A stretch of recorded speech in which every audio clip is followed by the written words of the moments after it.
अकेले 8 महिलाएं बीजेपी की थी। इस बार यूपी से केवल 8 महिलाएं संसद पहुंची हैं। इनमें से 5 अकेले सपा की हैं। हालांकि यही हाल देश का भी है। पिछले बार के मुकाबले इस बार संसद में महिला सांसदों की संख्या कम हो गई है। रिपोर्ट देखिए।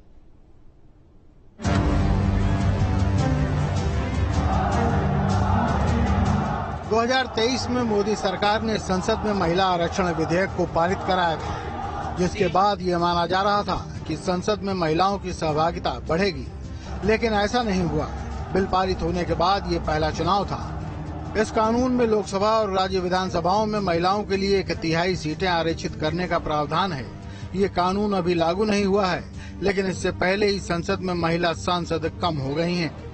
लोकसभा चुनाव के नतीजों में कुल 73 महिलाएं सांसद चुनी गई हैं, जबकि 2019 के चुनाव में ये संख्या 78 थी। देश भर से चुनी गई कुल महिला सांसदों में से पश्चिम बंगाल 11 महिलाओं के साथ सबसे आगे है। कुल 797 महिला उम्मीदवारों ने चुनाव लड़ा था, जिसमें बीजेपी ने सबसे अधिक 69 को और कांग्रेस ने 41 महिलाओं को उम्मीदवार बनाया था। इस बार बीजेपी की 30 महिला उम्मीदवारों ने लोकसभा चुनाव जीता, जबकि कांग्रेस की 14, तृणमूल कांग्रेस की 11, समाजवादी पार्टी की 4, डीएमके की 3 और जनता दल यूनाइटेड और लोजपा आर की 2 महिला उम्मीदवार जीती। 17वीं लोकसभा में महिला सांसदों की संख्या सबसे अधिक 78 थी, जो कुल संख्या का 14% थी। 16वीं लोकसभा में 64 महिलाएं सदस्य थीं, जबकि 15वीं लोकसभा में ये संख्या 52 थी। दरअसल महिला आरक्षण बिल तय करता है कि लोकसभा, विधानसभा समेत दिल्ली विधानसभा में 33% सीटें महिलाओं के लिए पक्की हो सकें। काफी लंबी बहसा-बहसी के बाद ये रिजर्वेशन लाया जा सका। प्रतिशत के हिसाब से देखें तो सीधा मतलब है कि लोकसभा की 543 सीटों में से 181 सीटें महिलाओं के लिए पक्की रहेंगी। हालांकि पिछले सितंबर में ही केंद्रीय गृह मंत्री अमित शाह ने साफ कर दिया था कि 2024 के चुनाव में प्रैक्टिकल मुश्किलों की वजह से रिजर्वेशन लागू नहीं हो सकता। जीत हार के डेटा पर नजर डालें तो बीजेपी की 69 महिलाओं में से लगभग आधी की जीत हुई। कांग्रेस की 41 महिला दावेदारों में से 13 जीत सकी।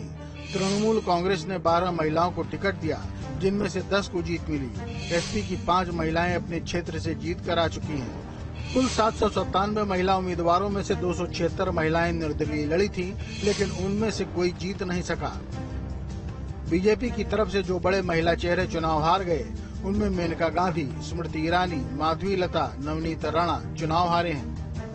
कम उम्र की महिला सांसदों की बात करें तो मछली शहर से समाजवादी पार्टी की 25 साल की उम्मीदवार प्रिया सरोज को और कैराना सीट से 29 साल की इकरा चौधरी जीत हासिल करने वाली सबसे कम उम्र की उम्मीदवारों में शामिल हैं। फिलहाल पिछली बार के मुकाबले इस बार संसद में महिला सांसद कम दिखेंगी।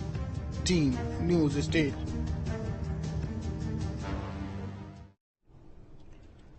बीजेपी अकेले बहुमत के करीब तो नहीं पहुंच पाई, लेकिन अपने सहयोगियों के साथ मिलकर लगातार तीसरी बार सरकार बनाने जरूर जा रही है। हालांकि पार्टी को ये तकलीफ है कि उसकी सीटें कम हो गई है, और जब इस पर गहन चिंतन किया गया तो पता चला कि इस बार पार्टी ने